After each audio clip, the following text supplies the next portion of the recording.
Hari Om, good evening, a very warm welcome to all of you. Let's invoke the power of joint prayers.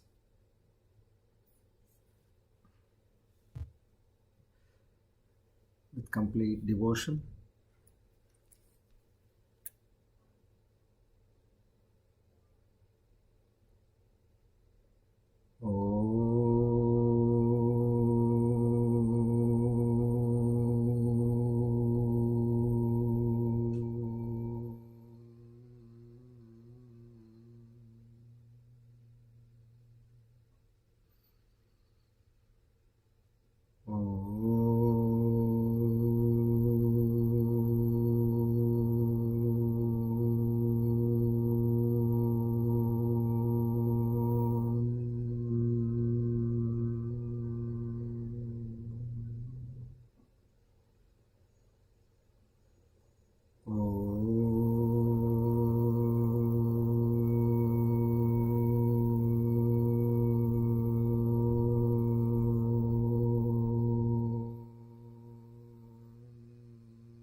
Asato ma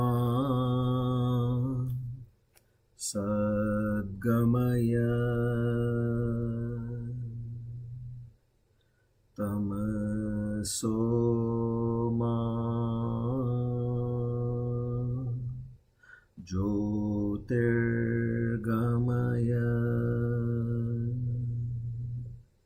mrityorma amrutam gamaya.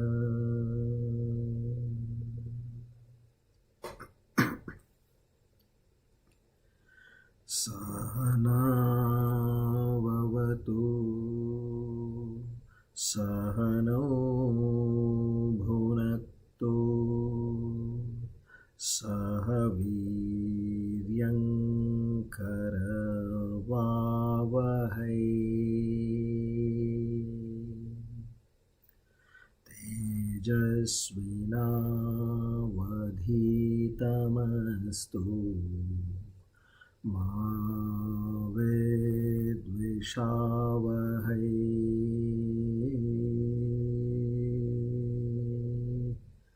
Om Shanti Shanti Shanti. Hari Om Tat Sat. Shri Chinmaya Sadgurave Namaha.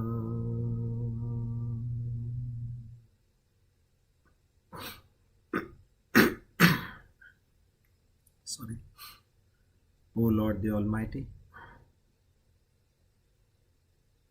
the Omniscient, the Omnipotent, who also has the divine names Stavishtaha, to such a Supreme Lord, together with Shraddha, Bhakti and Prapatti, we offer our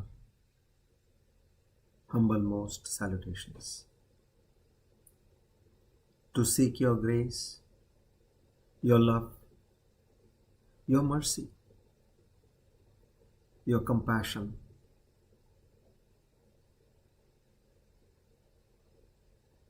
your benevolence, your strength, your forgiveness. O Lord, please enhance the qualities of Shraddha, Bhakti, Jnana, Vairagya and Prapatti in all of us.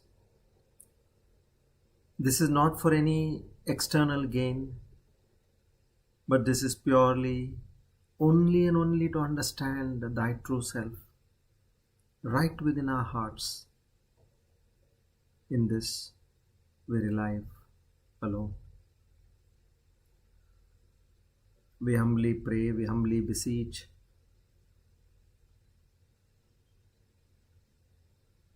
that at the end of our lives, we reach thy holy feet. Om Tat Sat. Our humble salutations to Guru Parampara. Om Tat Sat. Today, by the grace of Almighty and the blessings of the Guru Parampara, we are on our Divine Discourse number 401. On the 13th of November 2024, Shri Krodinama Samvatsara, Dakshinayana, Sharadrutu, Kartika Masa, Shukla Paksha, Dwadasyatito, Revati Nakshatra, Vajrayoge Balavakarane. On this auspicious day of Wednesday and the auspicious time of the evening, we all take a firm resolve in our minds. Na ham karta, hari karta, hari preranaya, hari prityartha. As you listen to each and every word, more than it impacting on your mind, feel the meaning of the words. That should be the right way of listening. Everything should be felt. So that will be the final stage of you moving from manana to nididhyasana, where every experience is felt. So, O Lord, all that comes to me in my life by way of situations, circumstances, incidents, happenings, be it through person, place, or an object,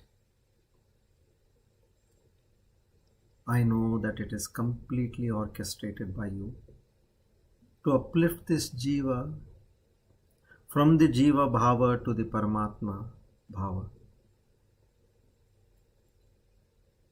Thereby, I will not judge, nor question, nor get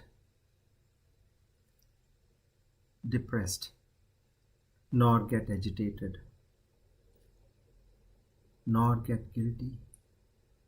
I will accept everything that comes with a mind full of devotion, with a mind of contentment,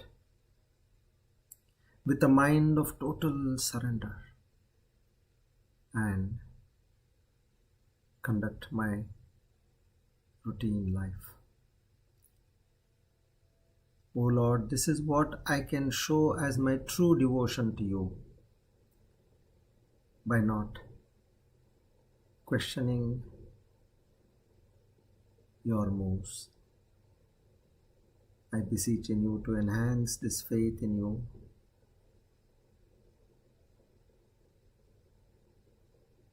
and bless me with that enlightenment.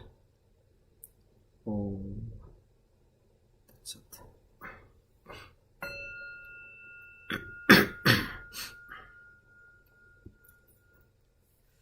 Good evening, everybody. A very warm welcome to all of you. So now,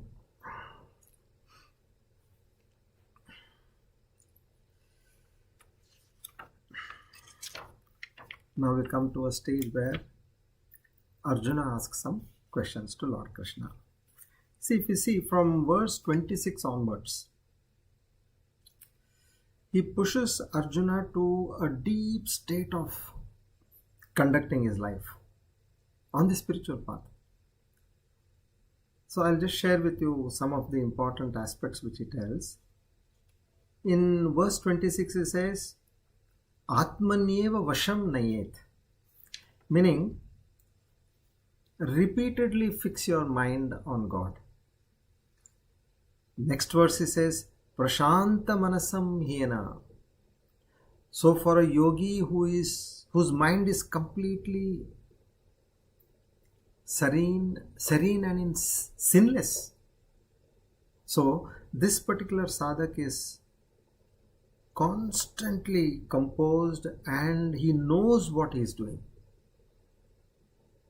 Although he knows that every thought which strikes in his mind, which springs in his mind, is coming from the divine, and he uses his intellect and he sees whether it is shastrokta, whether it is in line with the dharma, and he moves forward in that thought and followed by action. Now the subsequent verse, the Lord says, Yunjannevam sadatmanam. So this sinless yogi, now who is constantly united with God, Yunjanneva, he is in union with God. Sarva bhutastha atmanam. Again, next verse.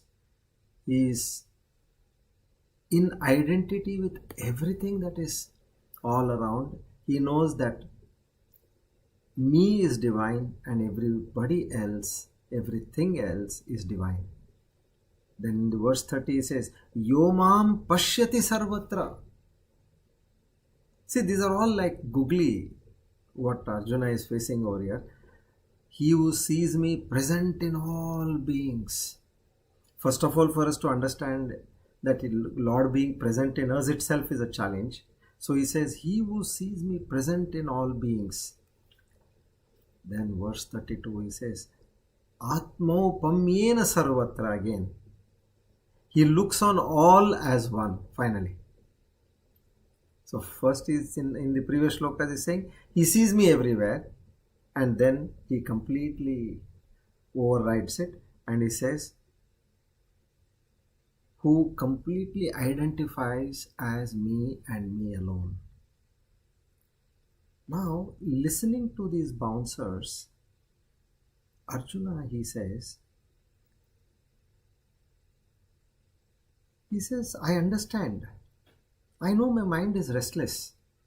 The way you are saying, I cannot find stability in this kind of a union.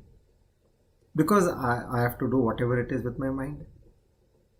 And then he goes on to say that mind is so unsteady, turbulent. He says this is something which is difficult to control, impossible.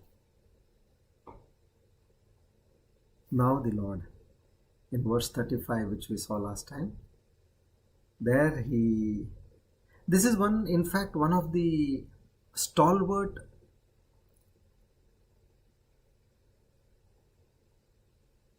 shlokas of the Bhagavad Gita, where if you have to pick up a few shlokas from the Bhagavad Gita, this is one among them, which I felt at least. You know what it says? See, reason is, unless and until we know how to do. See, what to do everybody knows. But where we fall a prey is, we do not know how to do. So, here it says, Asamshayam mahabaho manodurnigraham chalam abhyasena tu kaunteya vairagyena cha krishyate. He says, Arjuna, there are only two things for you now. Whatever I told you, all that if you want to achieve, constantly if you see, I am talking about the mind and mind alone. There is nothing else. Now, abhyasena, meaning by constant practice. Only practice will not help. Practice of what? Taming the mind. But there are other allies with the mind. Like, sometimes we as parents, we see children, they go off track. First thing we see, who are their friends? The so-called near and dear, so close friends. Why do we see that? Because they are the ones who are always pulling. Now, somewhere with lot of difficulty, we have convinced the child, and the child has also made up his mind to study.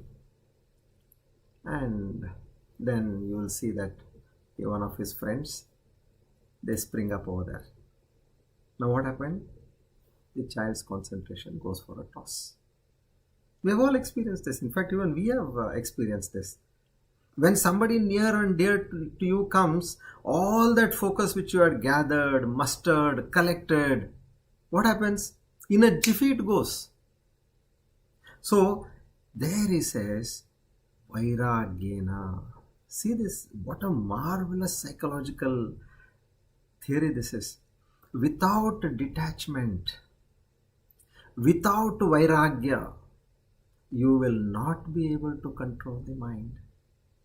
You try 100 things. The more and more your senses are attached to several things, even if you are in the most secluded, loneliest, most apt place for a study or research or meditation, if your mind is not detached, you will not be able to achieve anything, be it in the materialistic world or be it in the spiritual world. So that's why I call this as one of the hand-picked shlokas of the Bhagavad Gita. Because this is the first step. If at all we are able to practice these two to our bestest extent, and of course we know everything is coming from the divine, so the strength also to overcome all this and be installed in this will also come from him. Okay, so Vairagya, detachment, and Abhyasa. Abhyasa to what extent? You fail, try again. You fail, try again. That's it. Till when? Till you succeed. It could be try again may come a few times or say 20 times, 60 times, 100 times, 200 times. Try again. Keep trying. Even it may go to 1,000 also, doesn't matter, but keep trying. That is, Lord Krishna emphatically says this. There is no limitation to this. You keep trying. Then, in one of our classes, I asked my guru, what Swamiji, if we keep trying, then eventually we don't achieve anything. Then Swamiji said, next life, try next life. In a very simple manner, he said, if it doesn't happen in this life, you keep trying, it will happen in the next life. So why to go even to the next life? Why to again repeat being born in the mother's womb and then coming out and then, carrying those huge bags and going to school? Why all that? Whatever you want to do it in this life, with utmost devotion and pressure, and definitely you will get it. So he starts with this. So now here what we'll understand is, I just wanted to embark on this verse number 35 a little more in detail about the detachment part. Try, we understood. As I just now told you, you have to keep trying. But now what is that which is we need to understand more about detachment is, as we studied in our previous class, we got about Vigata Raga and Vishesha Raga. There is one person who has surrendered everything, meaning he has given up. Vigata Raga. Okay, now that means he has removed all what has to be, that ragas means attachment, passion, desire is there in his life. He has removed all of that. But there are some people, some sadhaks, in fact most of us, Vishesha Raga, they'll say that I have given up everything. But one thing I'm not able to give up is my daughter, or my son, or my granddaughter or grandson, or some property, or it could be an envy against somebody, which they have been grudge envies against somebody which they have been carrying for long. So Vishesha Raga, even if that one raga is left in you, then you are finished. So in this Vairagya, there are two types. So this we understood. So now, as you see, we have mind, we have intellect also. Intellect can do the reasoning. At least I have seen. If I want to give up something, you try a lot with your mind. It doesn't happen. But when the intellect is convinced that by doing this you are achieving something more, this trick has worked on me in several aspects. If you are going to get something more, then you are in a position to just easily give up. Now I'll give a recent example. We all know that we have to drink good amount of water in our daily lives. You listen to this, drink water everywhere, hydrate yourself. I always felt, why to drink more? The more you drink, then the more you have to keep going to the loo. Okay. So I was restricting myself. I was drinking a good amount, of course, but I was restricting. Now, however best you try to convince your mind, it was not happening. Yes, I was at that restriction. Recently, I bought a health fitness app which actually monitors all your biometrics, all the important vital aspects of your body. This is like a watch, it's a watch which you wear on your body, and it constantly takes all the intricate aspects, not more than what a Apple Watch would do. And it has an AI based program, intelligent based program. Now that intelligence, it takes all your data, processes it, and then gives you a rating. Okay, this is how much you have achieved in this. Now in this parameter, that way it gives us various gradation. And then that AI, artificial intelligence, what it told was, more of hydration can improve your sleep quality. Now everything is linked. If you want good health, which is recovery they call, for recovery you need sleep. And for good sleep, one of the parameters was hydration.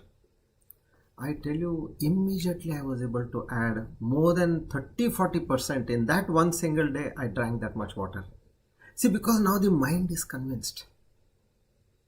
I was surprised. My God, earlier I was telling to drink and this body is not drinking. It says enough, you have had enough of water. And now what is the, how do you say you have had enough of water? By looking at the color of the urine. If it is close to white, then it is enough. If it is having color, that means you still need to take more water. So that was the case. It was always like I felt that I was drinking enough, but more of hydration. Once I drank that much and I saw that the results were phenomenal. See, now the mind is convinced. Now you don't have to do anything. Automatically my hand will go to a jug, pick up water and drink. So what we need to do is convince our mind. That intellect. Mind means intellectual. So here the question is a sadhak or a yogi a loser by giving up? Giving up what? Attachments. Or you can say by becoming a vairagi. Are you a loser? Now I'm again using the same funda over here so that you need something to give up. So one of the Upanishads they talk of Yat swatma sukam utsrujya sukam bhahyam apekshate. Meaning what it says, yat swatma sukam. So now you have bliss within yourself, that happiness within yourself. Utsrujya sukam bhahyam apekshate. Meaning you have given up that joy which is within you and you are looking for external happiness. What is it? What a kind of person you are? Are you is it making sense? Now, this is something again which we are not able to find that joy within. We can easily get it outside. Okay, you go to a movie, a nice movie, you'll have a nice evening, you'll enjoy and come. You go to a nice restaurant, you'll immediately enjoy and come. You listen to some concert, a beautiful musical concert, you will enjoy and come back. Now, these are all the sensual pleasures which we get. Now, that makes you receive happiness immediately. But now, the Upanishad says, what is this joy in front of what is there within? Happiness is within, or happiness is inside. Outside is all temporary pleasures. So, for this, what you have to do? You have to go for practicing several things. Now, to sit for meditation, it comes with practice. So, in this way, when you start doing, it is a long drawn process. But now you have to convince your mind. Unless and until your mind is convinced by the intellect, and then the body gets into action of practicing, you will not be able to do. So here, what the Upanishads further says, now these external happiness, that is like by of material possessions, sensory experiences, social status, relationships, now these pleasures are often transient, conditional, and dependent on external factors. So once you break through, you break up all these and see, any relationship, they have an expectation from you. And any pleasure, yes, you had a pleasure of eating an ice cream or some halwa, fine, but it has got its own side effects in terms of affecting your health. And whatever comes from outside in terms of pleasure, it has also got a negative aspect. Now the mind has to understand this. So now once the mind, yes, I like sweets, but now once my mind is convinced that for that few moments of pleasure by eating a sweet dish, I am spoiling my system, which is going to be completely in ruin. And eating more and more is going to add to what has been ruined, but it is not going to get better. So now this mind will think, no, I should not touch this. Okay, I'll control my senses. I will not eat. So now you have to raise your mind to something higher, knowing that all this is temporary, and that way, once you raise your mind to something higher, you will then get to achieving what you want. So Swatma Sukham, go inside. Achieve that by meditation, through self-awareness, through some breathing techniques, some spiritual practices, and give up these external pleasures. Now, when a person finds peace within themselves, they are not disturbed by external circumstances.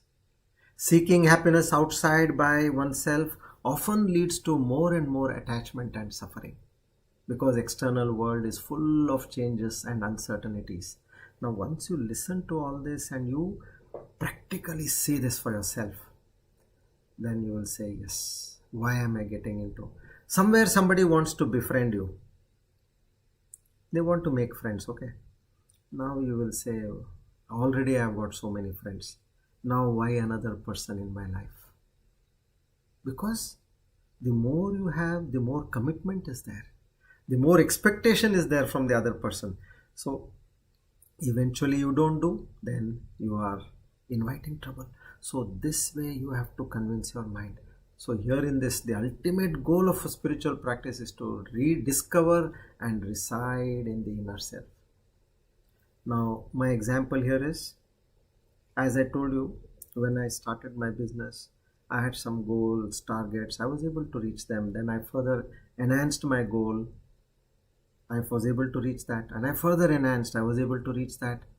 So double, triple, 10 times, 20 times, 50 times, 100 times. When you have achieved, I saw that still there is some lacuna in your heart. Out of my own example, I'm saying, I felt that I know I'm happy. Yes, that dopamine kick is there. It just by the dopamine kick, whenever you achieve something, you get that dopamine release in your body and you feel happy. Now that is only by that chemical it is happening. You achieve any task. Okay, I wanted to walk 5,000 steps today. you achieve it, you will get a dopamine kick. I wanted to write 10 shlokas of the Bhagavad Gita. You did it, you will feel happy. But then when I felt that there is something higher to this, and when we started that internalized, looking out for internalized happiness through these practices, then you don't know for what reason you are getting happy. Unnecessarily you are getting happy. Earlier, which was not there, to get happy you needed something, some achievement. Then only you got happy. But now you are just sitting without anything and you feel that bliss overflowing. So this yat swatma sukham utsrujya sukham bhahyam apekshate. In fact, one of our students, she's in the US. She got to know about us through Meeta Ora, her childhood friend. She was doing Sukshma Vyayam, and from there she slowly started listening to the detailed discourses. So today early morning rather, she said that Guruji, I have completed my 200th discourse. Okay, that was her. And she offered her respects and all that. She told about her experience. Now she used one word over there, which was, I am now finding that my mind is not craving for external gratification. See, this is exactly what we are studying today. Your mind should stop looking at external gratification and start looking for internal gratification. So this situation is now explained by another Subhashita, which says, Karasam payasam tektva samudo ledi kurparam. Now what is the meaning of this? It is a person, he goes to a temple and there they are serving a sweet dish, a payasam, okay? Now he takes it in his hand like this. And now when, there are several people in the queue, and you know how these temple priests they serve, they are in a hurry, okay? So he takes it and he sees that some payasam is coming down his hand. Okay. Now what he does is, he tries to, whatever is flowing down, he tries to lick it. And as he licks it, the whole thing falls down. So that little external thing, that one or two drops which are overflowing, now what we see is we go for that external joy, and in the process, whatever is there within us, in our palm, that whole thing is spoiled. It is gone down the drain. There was once a dog. Now, it's going around in the market and it goes to a butcher shop. Now it's patiently waiting when it could get a piece of bone, and patiently it is waiting. Suddenly it got a piece of bone. Now he immediately picks up that bone and it starts running. Okay, let me not enjoy here. Some other dogs will come. Let me go out of the village and enjoy this bone. It carries that bone and it wanted to go out of the village. So there was a bridge under which there was a river. So as it is crossing that bridge, it sees a reflection of that bone in the water. Now see, this mind wants more always. As soon as it sees the reflection, it doesn't understand it's a reflection. It says, let me grab that piece also. So I have to scare that other dog which is there. So what it does, it barks. The moment it barks, because he thought it could scare it and the dog would leave the bone and run away. The moment it barked, the bone fell into the stream and it went deep into the water. So we are exactly doing that.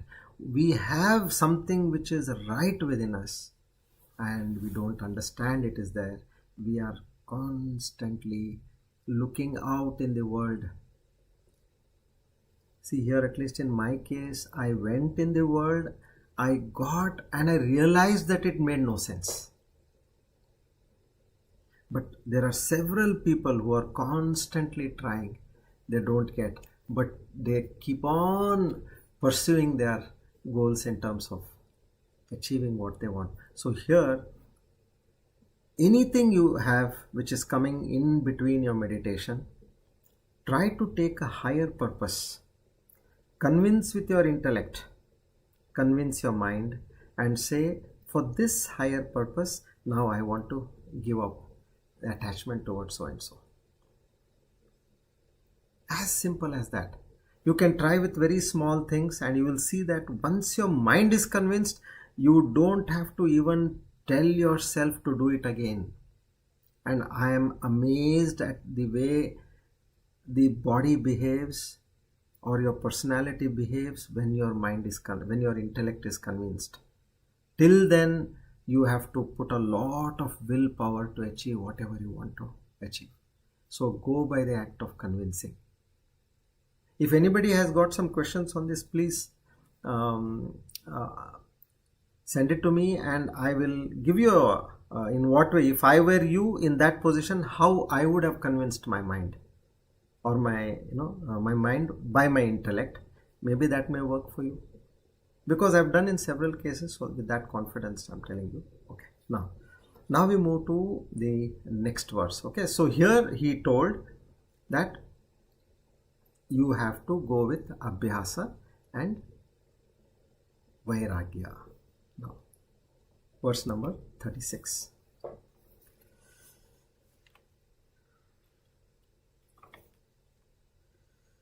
This is a continuation. In continuation, Lord Krishna, he talks in continuation to this. Asamyatatmana yogo dushprapya iti me matihi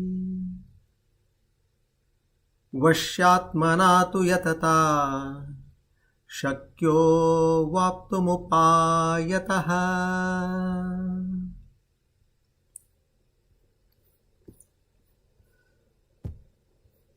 So here he again gives another way. In these two verses, he says, yes, I'm here to tell you, I know what you're saying is right. It's not very easy to achieve what all I'm saying. It's not easy, but let me tell you a way. So what we can understand is upayataha. If you see the yatata shakyo upayataha. Upayataha means by the right means. Anything you want to achieve. Why everyone cannot move on the spiritual path in a steady manner or in that same speed as somebody else has achieved? Because that upayataha. Upayata means the means are not adequate. So what is important in our life is, like say the one who has, we all have antakarana, which is now we are trying to resolve, we are trying to purify, and we are trying to progress. But if it is without proper samskara, in other words, which means your manashuddhi and sadhana is not to the mark, then what happens? Such a person will not be able to attain the higher goals. So such a person, what he has to do is, what is the upayataha over here? The means is one important aspect is chitta shuddhi and a guru, a guide. Like as simple as, now you go to a new place and you don't know where to go. Imagine you don't have Google, you don't have any other gadget to help you. Go back some 30 years. And then what we used to do? Every nook and corner we ask address and we say, how to go, how to go, how to go. So from the time you have started from a place till the time you reached, you must have asked more than 20, 30, 40, 50 times. Why is that? Because you want to know the way. Imagine if there is somebody with you and he is constantly guiding. You're not asking. He is constantly guiding. Go straight. Now take left, then right. In fact, if he is walking ahead of you, then you just follow him. With complete peace of mind, you just follow that person. So this guide, an instructor, a guru, is one very important aspect. That is the upayataha. And the second one is chitta shuddhi. These are so important. Like the shloka for a guru goes, Gukaras tvandakaro vai rukaras tanni vartakaha andakaro niroditvat sadguru abhidhiyate. Meaning, gukarasya, the syllable gu, it represents darkness and ignorance. See the very word how guru has come. It symbolizes that covering or that obstruction of true knowledge of reality. Okay, and rukarasta nivarakaha. Now this symbol ra, it denotes the removal or dissolution of that darkness or ignorance. So this is the process of enlightening or revealing that truth. So andhakara nirodhitvat, meaning this phrase, because of the elimination of darkness, it emphasizes that a true guru is one who eliminates ignorance and reveals the true nature of reality.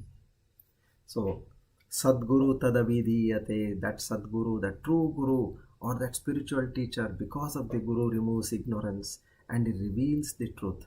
So this is metaphorically identified with that syllabic representation. The syllables, gu and ra, it is how it has been represented. So a true guru, a Sadguru, is someone who dispels darkness, who dispels that ignorance. We are not aware of something. Just like a person who is there, we are not aware of the way to go to a place. He dispels that ignorance of not knowing by taking you on the right path. As simple as that. Here a guru who has already, he has seen the destination, he tells, walk with me in confidence. I will take you there. And that he reveals that true knowledge. Much like that syllable ra removes the darkness, symbolized by gu. So in this way, now what Lord Krishna says is, this is what you need over here. You have to, I told you, Abhyasa Vairagya is good. But if you want to move ahead, what happens is that tannivarakaha, that person has to drive this andhakara in you. And he has to take you from that alpa bhavana to a state of that akhanda bhavana. That is a true guru which you can look forward in your life. And then he further says, a mind which is, you need to have that pure mind. It has to come to a state of Brahma Satyam Jagan Mithya. Till that state, you have to constantly keep churning and churning. Now the guru only will know how much of pressure and attention has to be given on what aspect. Like if that person is taking you to the destination, he tells you, now here be careful. There are pickpocketers here. So then he says, here you be careful. There will be vehicles who come in a very rash manner, come on to the side. All that we have seen. They take you to the side, they tell you be careful. Then they see now there are a lot of pitfalls here, or the road is slippery, or the road is very murky over here. So all these are the guidance which we get from a person who has already tread that path. So in this way, now the teaching of Lord Krishna is, you have to use the right means. Okay, now Arjuna has understood this. I have to take care of Abhyasa and Vairagya. Fine. And backed with this Abhyasa and Vairagya, what I have decided, I need to use the right means, which means I need a right, good instructor. Now you want to improve your health, don't you go to a good doctor? You want to have a good physique, don't you go to a good gym trainer or instructor or yoga master? You want to construct a beautiful house, don't you go to the best architect whom you know? You want to win a case, don't you go to the right advocate? In the same way, now here our goal is to reach that supreme reality. So you will have to find the right guru who can take you over there. So the role of a guru, and by your abhyasa and vairagya, you have to do the cleansing. Now the guru may tell you several things, but if your chitta shuddhi is not to the mark, then what happens? All that knowledge what you are gaining, that will not reflect, because it's like that mirror which is sitting with accumulated dirt on it. So cleaning of the mirror is very important, which is our mind, and having a right person to coach you on what you want to is also extremely important. So now we move on to the next verse. Now here what happens? Arjuna gets a next question, a set of questions. So here 3 questions he comes up with. Very interesting questions. And now let's understand what are his questions, and we move forward. Verse number 37.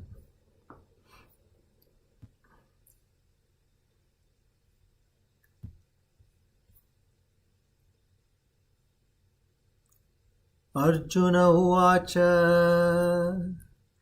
ayate shraddhayopeto yogaschalitamaanasaha aprapya yoga samsiddhim kangatim Krishna gacchati.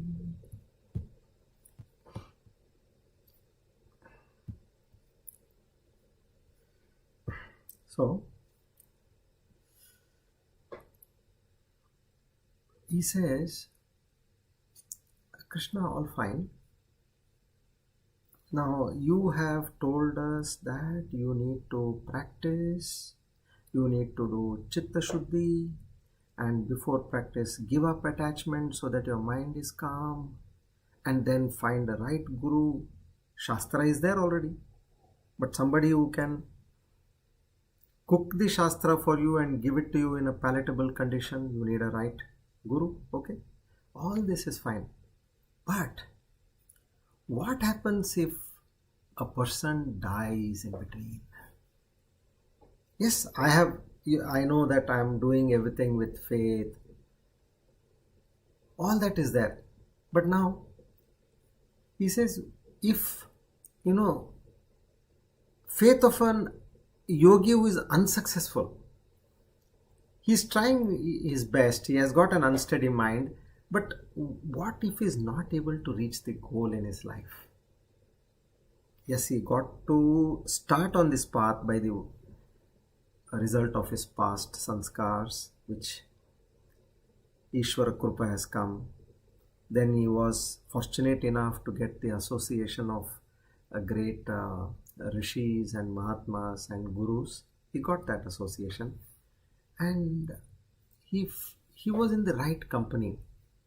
But if he is not able to achieve, only till this point he asks, if he is not able to achieve, then what happens? Now this question should actually come to all of us. Like whenever we go to buy a product or something, we ask what is the warranty, and what if this goes wrong, that goes wrong. So in the same way now Arjuna, he asks over here. So he sees that no one, and he tells Arjuna that, he tells Lord Krishna, you are the right person to tell me, because I have this doubt in my mind. And then he goes to the next question. Now let's understand the next question in verse number 38.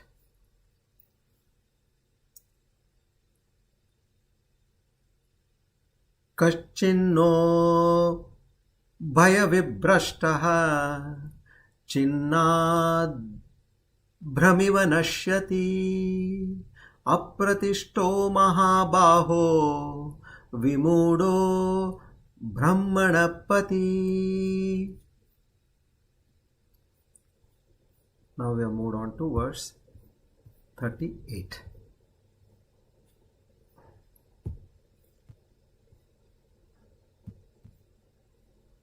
Okay. So now, in that same tempo, he continues saying,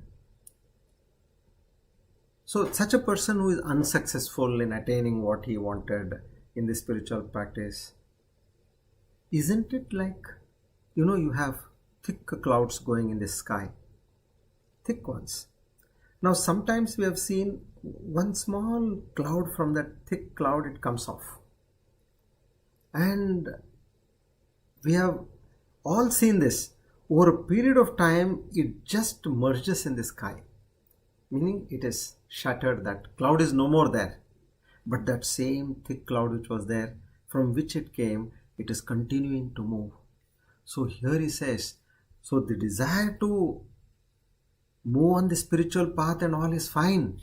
But if by whatever reason a person, he comes out of this spiritual path, he says, and like that broken cloud, he gives that metaphor.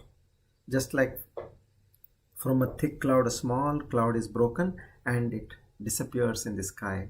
So to such a soul, what happens?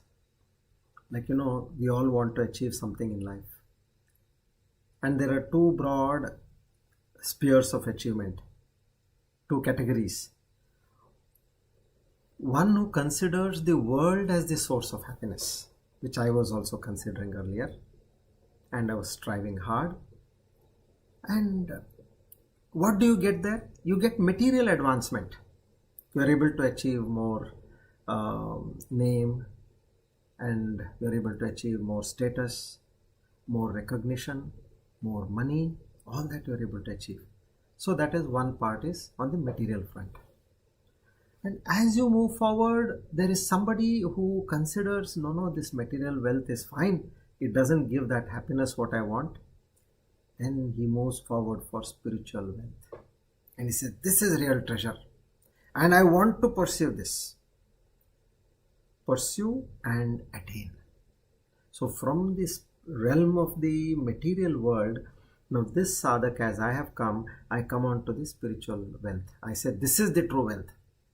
And this is what one should possess in life. And I start working for it. In the meantime, what happens? For whatever reason, if I become like that cloud, now the cloud is that thick black cloud, what they're talking, that whole world, that mass, that general public which they are moving towards the materialistic world, from there you broke off. And what happened to you? In no time you dissipated, you disappeared. So if this happens, then what? Is that question of Arjuna over here. So we all understand that to achieve anything, you need to work hard. Without that, you cannot achieve anything. So his only question here is, if I am trying to do, but if something like this happens, because anything, like as a saying goes, prayojanam anudishyana mandopi pravartate. Without a purpose or an objective, even a fool will not act. Anybody, if they are doing something, they have a purpose. If you may see sometimes, why is this person behaving so obedient with me? Or why is he trying to be so helpful to me? We get a doubt. If we don't get a doubt, somebody next to us says, be careful, watch out. There is something. I don't understand why this person is so good to you. So even a fool, if he does something, he has an objective. So we as sadhakas, we have an objective now. What is that? That we want to reach the ultimate goal. And only with effort, he or she reaches the ultimate goal. That is sa kashta, sa parangatim. That ultimate goal can be reached only with effort. So before making an effort, a person has an objective, and then he starts doing the effort. Now the crux of the question will come in the next verse.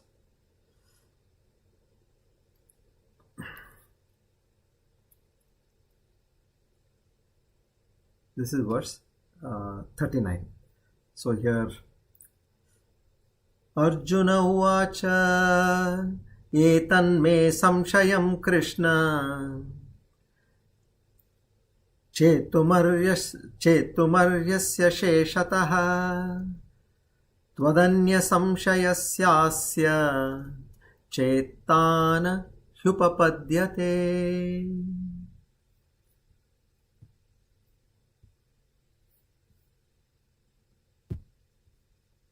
Now, all these questions he has asked Lord Krishna.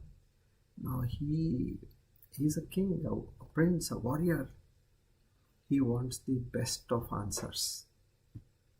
See how well he puts forward. He says, "Oh Krishna, these are my doubts which I have. And I know that none other than you can give me the right answer." See how we tell, no? When in our discussions we say, you ask a question and you say, "I am sure that you will be able to give me the best answer. Nobody can give an answer like you." We have used these words in our life too. So there, that enhances that confidence in the other person. So he says, he also goes to a point and he says, "God alone, you are Sarvagnya, omniscient, Sarvashaktiman, you are powerful." So there is nobody else who can give a better answer than this. For whatever reason, now this soul, that Vishaya Asakti has come in it. It is trying to go on the path of spirituality, but it meets an end. It could be by way of an accident or a calamity, or it could be that its efforts were not enough. Somebody in between has pulled that person out of this path. So such a person who has given up, he has also given up this kamya karma and started doing upasana, sadhana, and being on this path of this Brahma Jnana, but for various reasons, that person has lost track. So Arjuna asks Lord Krishna, "Nobody else can give me the apt reply for this, and please give me a reply." So now Lord Krishna, he gives his reply for these questions. Again, interesting. Now we had studied about the Sapta Bhumika. So here if you see, I'm just trying to compare and relate to that knowledge. Bhumika 1, 2 and 3. Now these three things have been achieved by this sadhak. What he has done, Shubhecha is the first one. So that desire for liberation came in that sadhak. That is the first stage of the Bhumika. Second is he started his Vicharana, Shravana and Manana, which we have already done. We have done, and rather I would say by the grace of God we have done enough of this, to an extent where we have now come to the stage of the third level, which is Tanu Manasa, Savikalpa Samadhi. We are able to achieve that. That thought-based meditation, Tanu Manasa, is a kind of a Nididhyasana. Okay, now we have crossed this stage also. During this stage, if something untoward of this kind happens, then what is our fate? Now that is what Lord Krishna will explain to us. We'll have to go to the next verse, which is verse number 40. Come, let's read the verse and move ahead. Shri Bhagavanu Vacha Parthanaiveha namutra Vinashastasya vidyate Nahi kalyana nahi kalyana krit kaschit durgatim tata gacchati. In a very beloved manner. Tata means son.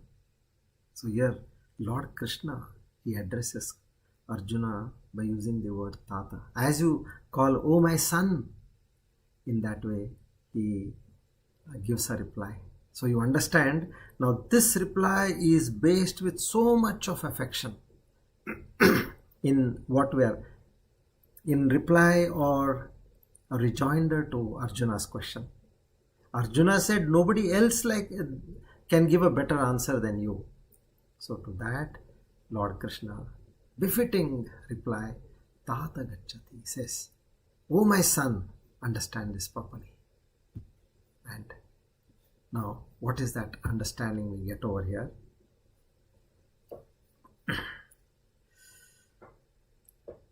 This verse, if you see, it actually ascertains that God preserves the devotee. Now we become an asset of the Lord. We are no more us as a jeeva which we were earlier. When we have with so much of faith and devotion and surrender, constantly thinking of the Lord, now what we are nothing but an asset of the Lord. So he preserves, now the Lord preserves. So what he says, what you can look at is how he is protecting a devotee. It's a kind of a pronouncement and an assurance to all spiritual seekers. Now, let's understand what reply he gives to this. Okay. So here Lord Krishna is taking a vow, you can say, a pratigna. He says, Partha nahi amutra vinashastasya vidyate. He says, hey Partha, for the one who has understood my nature, the element of God, which we have understood now, and for then person who has understood what is Brahma Satya and Jagat Mithya, Jeevo Brahmaiva Naparaha, such a sadhak, having understood the nature of the world and the Almighty, has started the journey by way of sadhana. What did he do? He approached a guru. And he is doing that Shravana, Manana, Nididhyasana. See, all our stages. For such a soul, if death strikes, we don't know. It can hit anybody at any point of time. He will not. Iha means here. Iha means here. Amutra means in other words. He will not be subject to destruction. Now this is the declaration, an assurance, a vow, a pratigna, what Lord Krishna says. Be it here, meaning even while you are living, he will not allow you to go down. Iha and amutra, in the other worlds, even after you die, by your karmic account, if you have to go to the other worlds, he says, you will not be led to destruction. This is the first assurance Lord Krishna gives.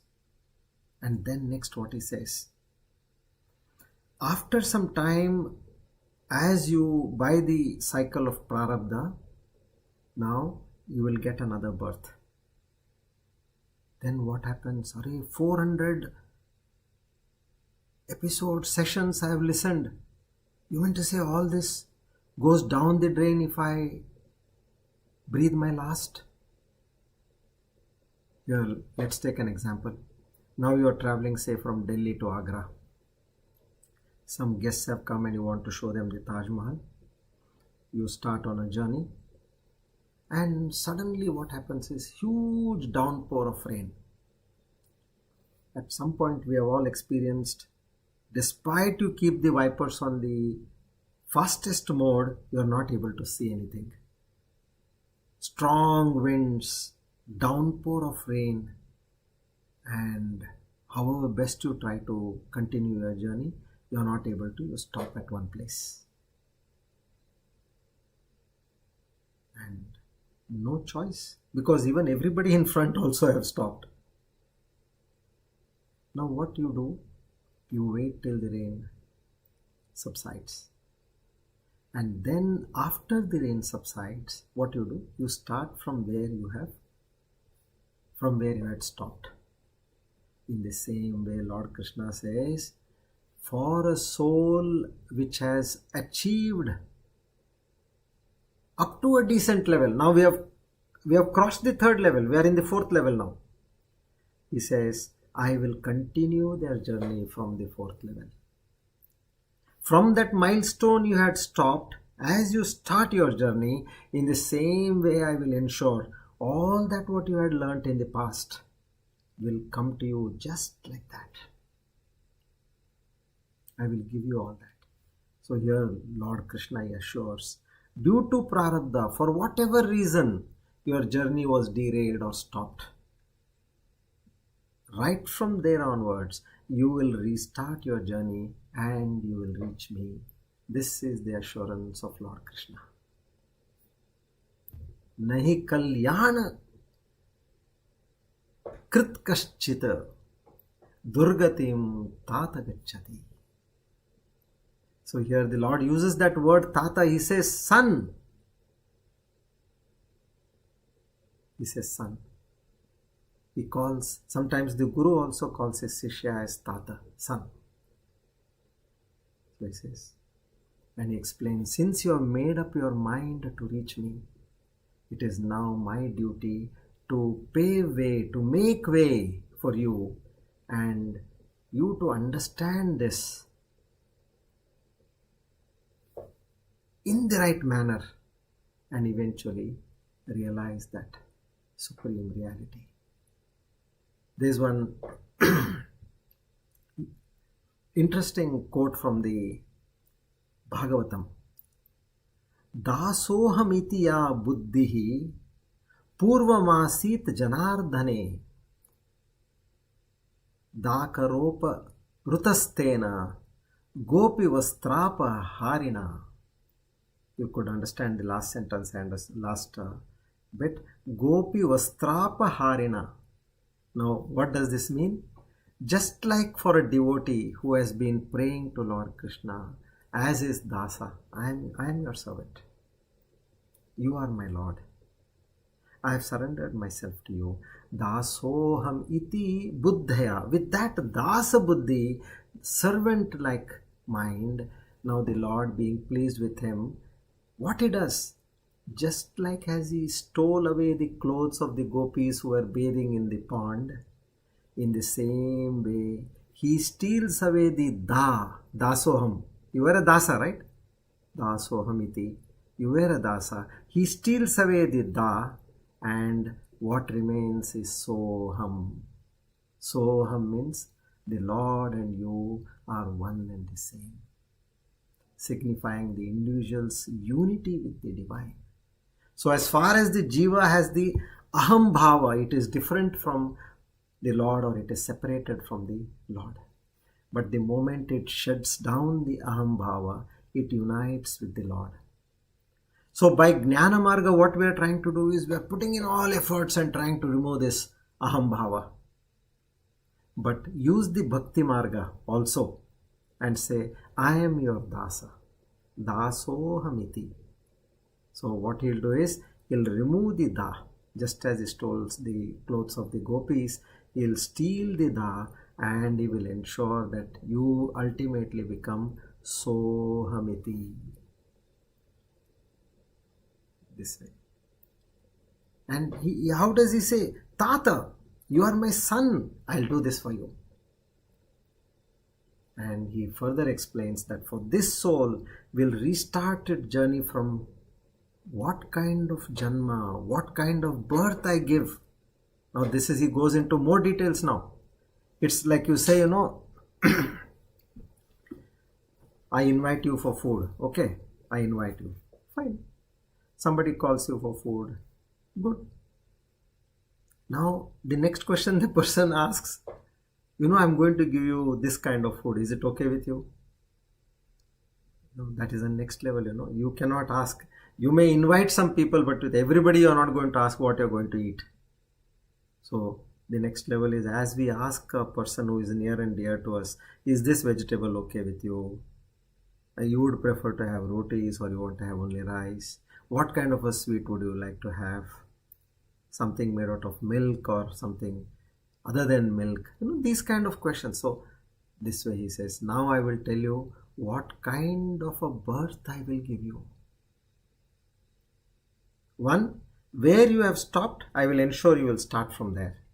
That reassurance he gave you. And next he tells you, if you are such a kind of category of jeeva, I'll give you this kind of a birth. And you are of this kind of category, I'll give you this kind of a birth. So that we will understand in our next session, what kind of birth one will get if for some reason we are not able to complete our journey. Shri Krishna Arpanamastu. So next week we will be traveling on a pilgrimage. So we will not be having our session on the coming Tuesday. So following week we will restart. In the meantime, you have got so many discourses. Please study, do your sadhana. Most importantly, Aparoksha Anubhuthi, sadhana, dhyana. Keep doing it. Every episode has got a different flavor. So go back and again start and reinforce it in your mind. It has to work. There is no other way. Because we are talking about changing the neural pathways in our brain. And that, just like you take a kneaded flour and you want to make a chapati, by the kind of strokes you are giving, it automatically gets the shape and it will be ready to be baked. In the same way, your mind, you have to just keep doing the job, listening to the meditation notes, and then the formation in your brain automatically happens. You will reach a stage where whatever you have studied so far is all suddenly you will start feeling like you were sleeping. Suddenly you say, oh, when did I get up? In the same way, that awakening will come to you. And what you were thriving hard, that will become your knowledge. This is my assurance to all of you. But abhyasena. And for abhyasa, Vairagya. And for Vairagya, then you need to have the right sadhana of cleansing your mind. And of course, following the right schedule, which we are already doing. Okay. Shri Krishna Arpanamastu.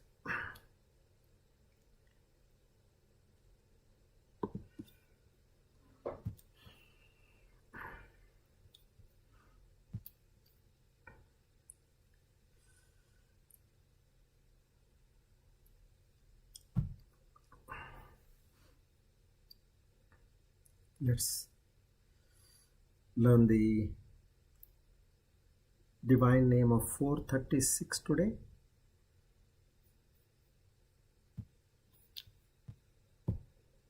Verse number 47. Divine name Stavishtaha.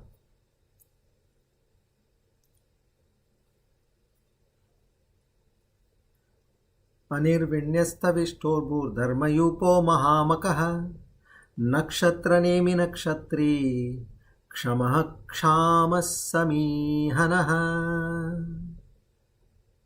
436 Stavishtaha.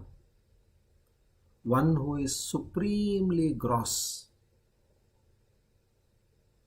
meaning the entire cosmos being his form. He himself is the universe. And as such, in his total manifestation, he is supremely gross. The Gita says in the 11th chapter, verse 20, that the Lord spreads himself covering the whole world and the atmosphere. The Mundaka Upanishad also says how the sky forms his head. The sun and moon are his eyes. So in this way, Stavishtaha, the entire universe is nothing but the gross body, the Stula Sharira of the Lord. To such a divine Lord, we offer our humble salutation, seek His grace, mercy and blessings again and again.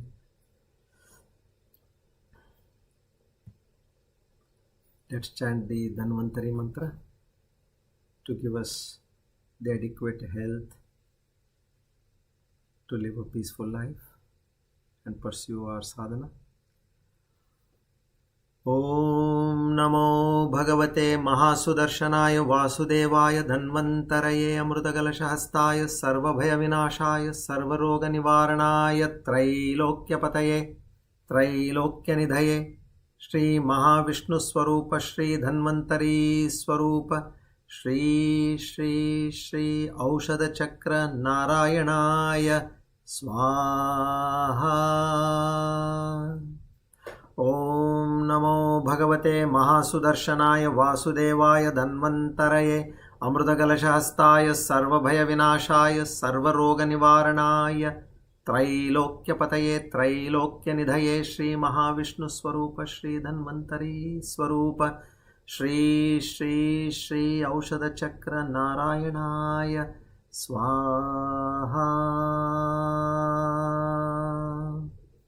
Om Namo Bhagavate Mahasudarshanaaya Vasudevaya Dhanvantaraye Amrutagalashahastaya Sarvabhaya Vinashaya Sarvaroga Nivaranaya Trailokyapataye Trailokyanidhaye Shri Mahavishnu Swarupa Shri Dhanvantari Swarupa Shri Shri Shri Aushadha Chakra Narayanaya Swaha.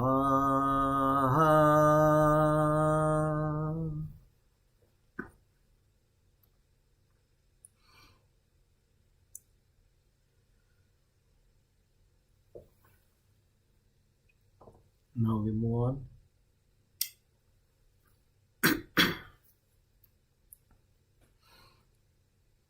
Make yourself comfortable.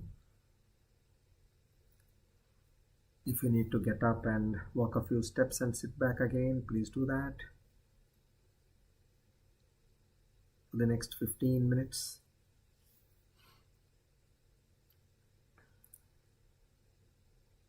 You need to be still at the level of your body and the mind. Just like an archer's hand has to be still. Head, neck and spine in a straight line.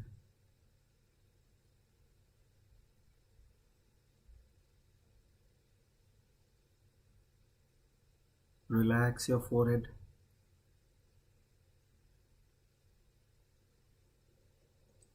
Relax your complete body.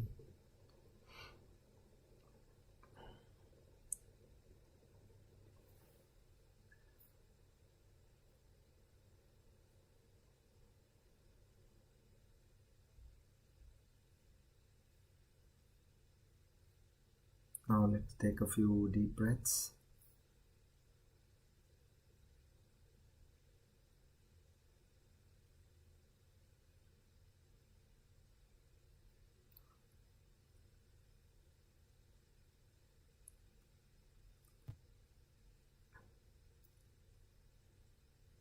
Let's do Anulom Vilom 3 times.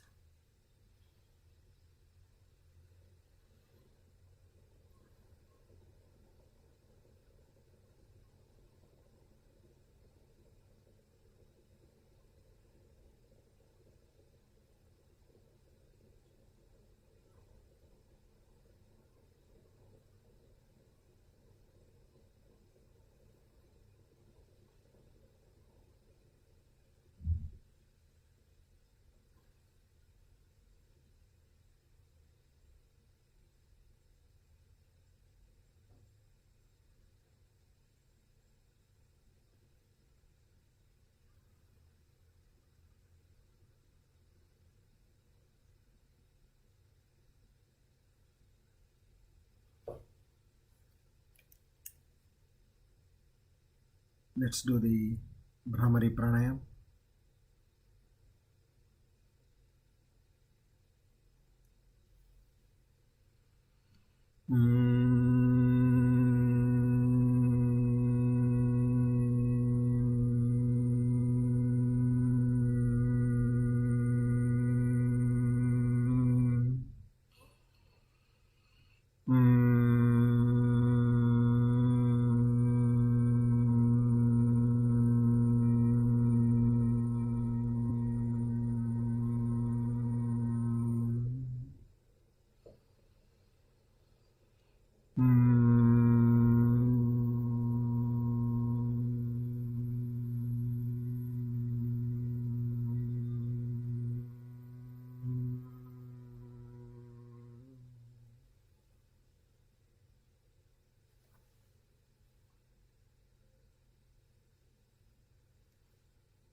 in a completely relaxed state of mind.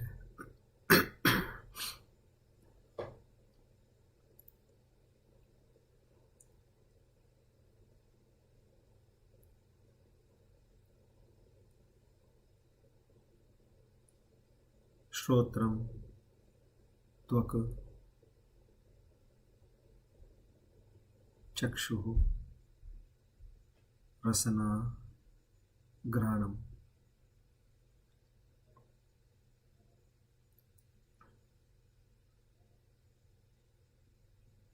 The ears, the skin, the eyes,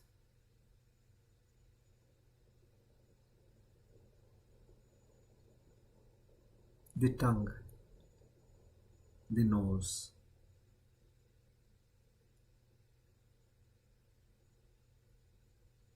They are all created by Paramatma. I have no contribution in the creation of these sense organs.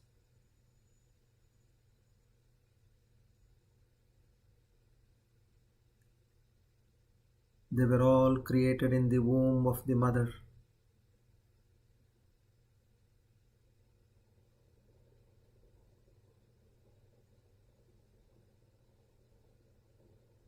The faculty of hearing, the sense of touch,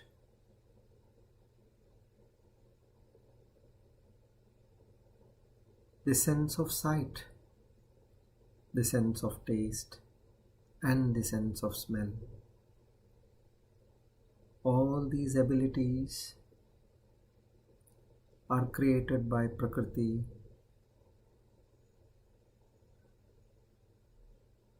in the womb of the mother. I have no knowledge of how these organs are created and how these organs are performing. All this is happening in the light of consciousness, by consciousness, and through consciousness alone.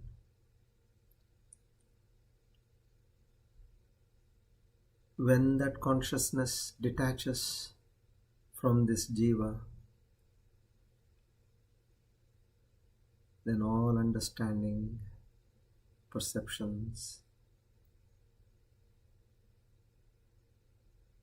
are dead. It was out of ignorance I always felt so far. I have never thought on these lines. I have always felt that I am seeing, I am hearing, I am touching, I am tasting, I am smelling.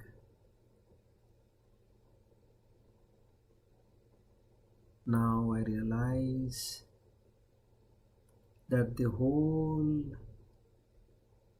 activity is nothing but a cosmic game performed by the Prakriti.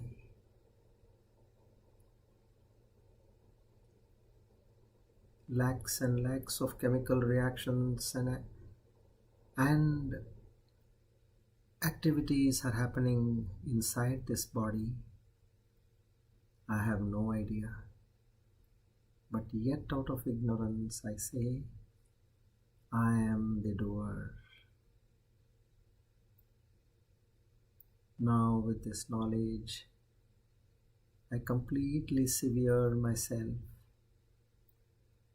I become a mere witness to all the activities which are happening in the body.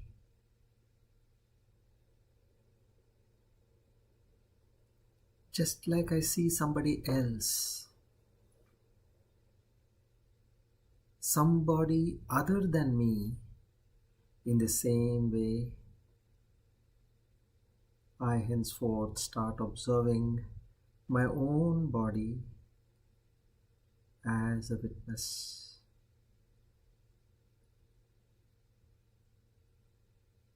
I see how the ears are able to hear. I start understanding how the skin is feeling the touch. I realize how the eyes are able to see, how this tongue is able to taste, and how the nose is able to smell. For a while, stay aside and see. Without your intervention, all these organs are performing to their best.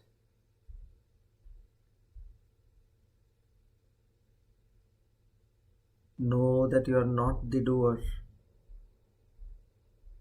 You are a mere observer, an onlooker, a witness to all these activities.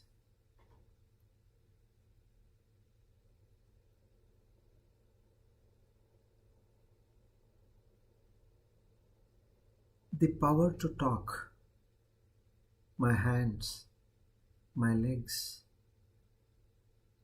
my genitals, my anus, all these are created by Prakriti at the ordinance of the Creator Paramatma in the mother's womb.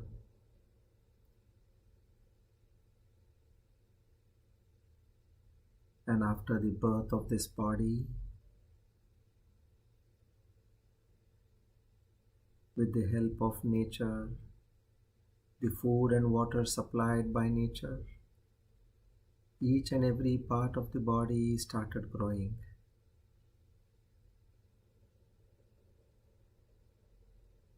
In the manner prescribed by the Creator, as per your prarabdha karma.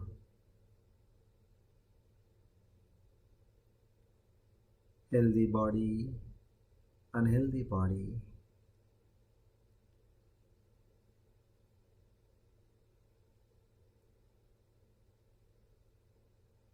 intelligent person, dumb person. All this is ordained by the Creator. Know that you have got no role to play in the act of talking, in the act of the movement of your hands, in the movement of your legs.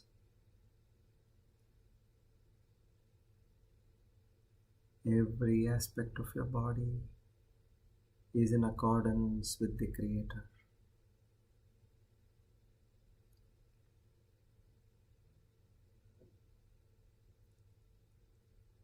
By Prakriti, at the appropriate time, this body gets a special power to reproduce. By instinct and performing an act,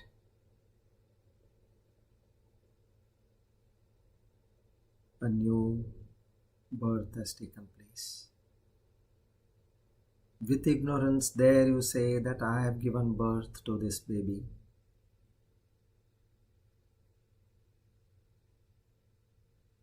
And you take all responsibility with all attachment, affection. My child, my baby, I did this. If you think and look back, it was all the play of the Paramatma.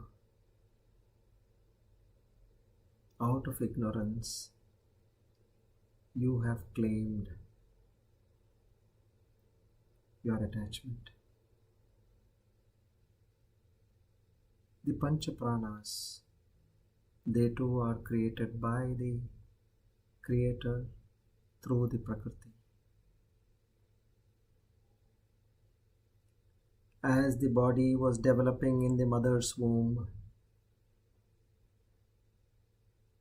the physiological functions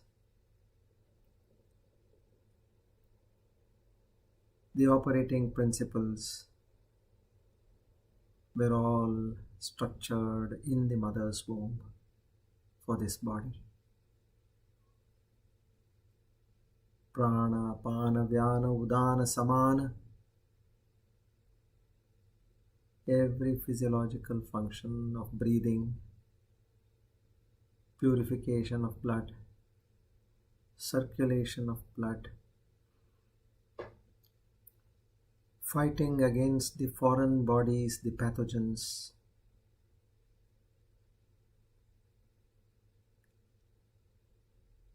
cleansing the entire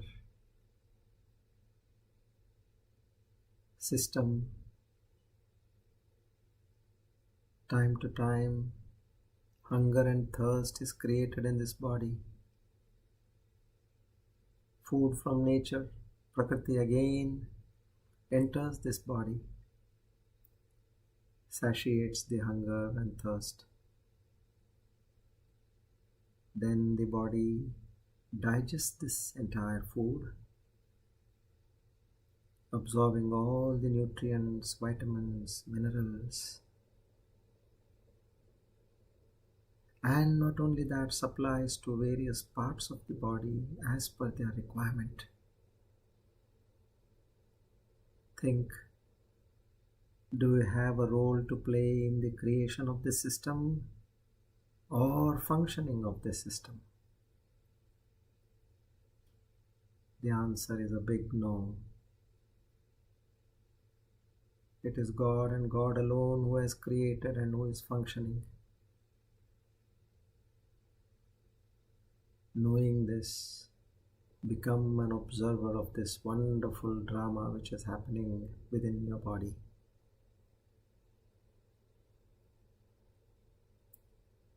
Start seeing the cosmic dance within your body, the musical notes within your system, the symphony and orchestra which is at play.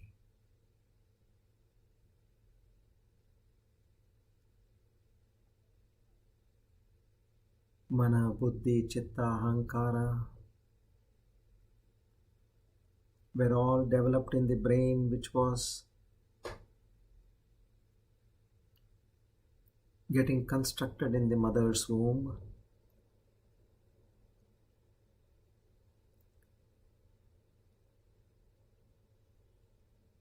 The mind got the capacity to collect thoughts.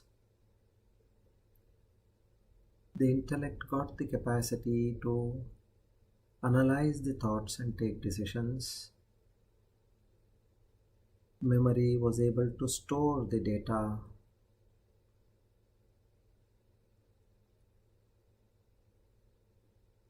And there comes the villain, the Ahankara, which was present right from the time of this jeeva being constructed in the mother's womb. Now this jeeva, having this ignorance inbuilt as a default setting, is distanced from the Creator, and it thinks that it owns this body, this entire system, and it thinks that it is operating this system. I am going, I am eating, I am sleeping, I am tasting, I am listening. All these are a sheer talk of ignorance. Now the Creator Himself, Paramatma, through Ishvara, Shastra and Guru, has given the knowledge to this jeeva and said that this jeeva is Brahman alone, and it is not different from Paramatma.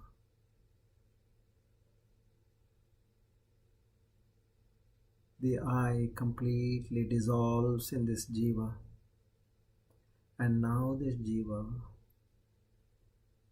which was always along with the atma, now started to witness this jiva from the standpoint of an atma. Atma is nothing but the reflection of the Paramatma in this deha, in this jiva.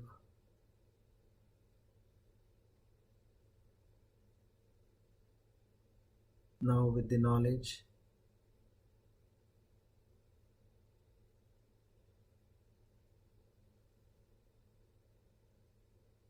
the Paramatma himself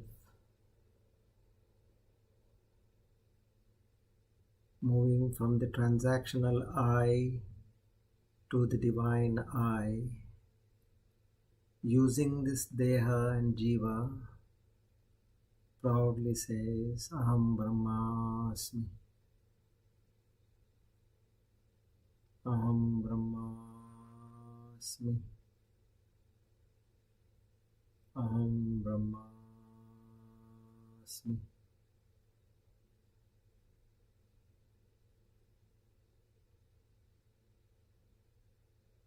Brahma Satyam Jagan Mitya Jeevo Brahmaiva Naparaha.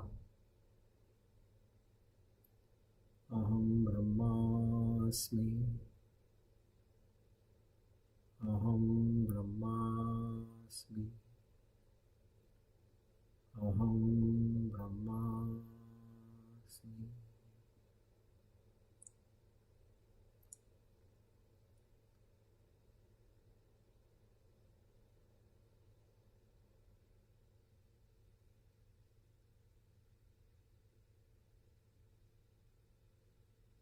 Om Purnamada Purnamidam Purnat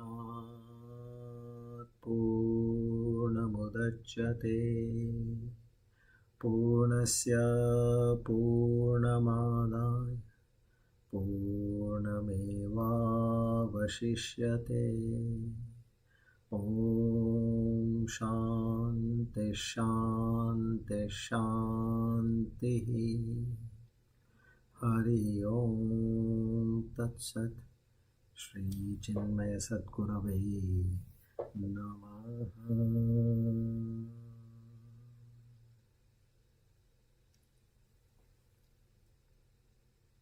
Together we offer today's Gita Jnana Yajna at the lotus feet of the Lord to seek His grace, mercy and blessings. Naham karta hari prerna hari prityartam Shri Krishna arpanamastu idam namama. Om Tat Sat.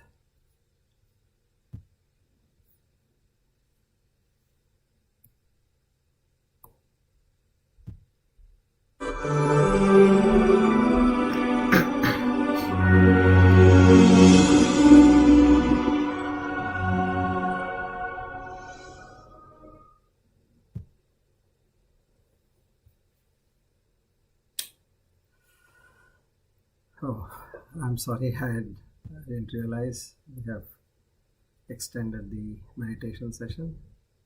But anyway, it's God will, I guess. So be in this knowledge, be in these thoughts. I am not the doer. And just watch, everything is happening. For a while, stop and see, I am not doing anything. You'll still see everything functioning. So then slowly that ahamkara will start diminishing. Thank you, everybody. Om Tat Sat.